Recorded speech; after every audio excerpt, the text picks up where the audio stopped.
عدل اور انصاف اسلام کی پہچان ہے. عدل اور انصاف اسلام کا حسن ہے. عدل اور انصاف اسلام کی بقا کا ضامن ہے. عدل اور انصاف ایسی شے ہے کہ جو پورے معاشرے کو قائم اور قائم رکھتا ہے.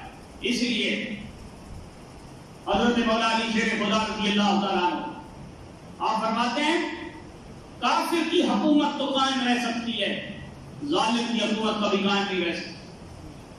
جو بندہ ظلم کرتا ہو، عدل انصاف کا خون کرتا ہو، اس کی حکومت کبھی قائم نہیں رہ سکتی. حکومتیں عدل پہ قائم رہتی ہیں، انصاف پہ قائم رہتی ہیں.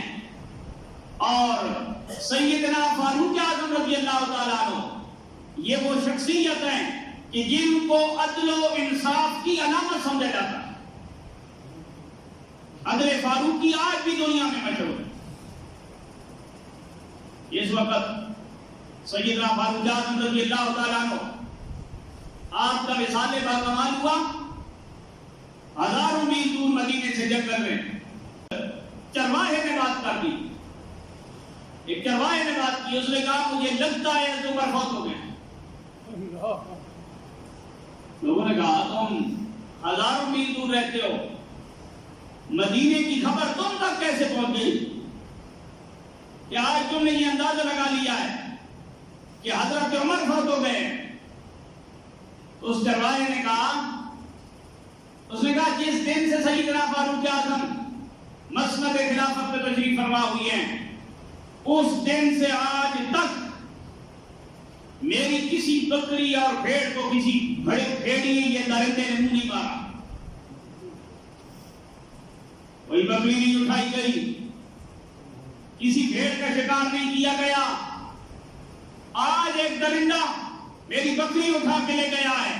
یہ اس بات کی دلیل ہے کہ عمر دنیا میں نہیں گئے. اگر حکمران عدل انصاف کریں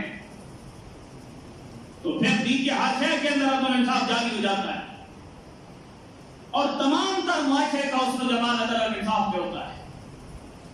سیدنا فاروق اعظم رضی اللہ تعالیٰ عنہ اس عدل اور انصاف کی علامت سمجھے جاتے ہیں. آج کوئی بندہ کونسلر بن جائے، یہ شے کیا ہوتی ہے کونسلری، لیکن اگر کوئی بندہ کونسلر بن جائے یا ایک یونین کونسل کا چیئرمین بن جائے، اور اس کی ویلیو کیا ہوتی ہے، لیکن سال 2 سال کے بعد مقام بھی نیا، گاڑی بھی نئی، جائیداد بھی کہاں سے کہاں پہنچ جاتی ہے. 10 سال سے زیادہ عرصہ مسند خلافت پہ متمکن رہے سیدنا فاروق اعظم رضی اللہ تعالیٰ عنہ، اور جس دن سیدنا فاروق اعظم رضی اللہ تعالیٰ عنہ کا وصال ہوا اس دن آپ مبعوث تھے. اس دن آپ کی پر قرضہ تھا، اور آپ کا جو ذاتی ملکیت کے اندر مقام تھا وہ بیچ کر آپ کا قرضہ ادا کیا گیا.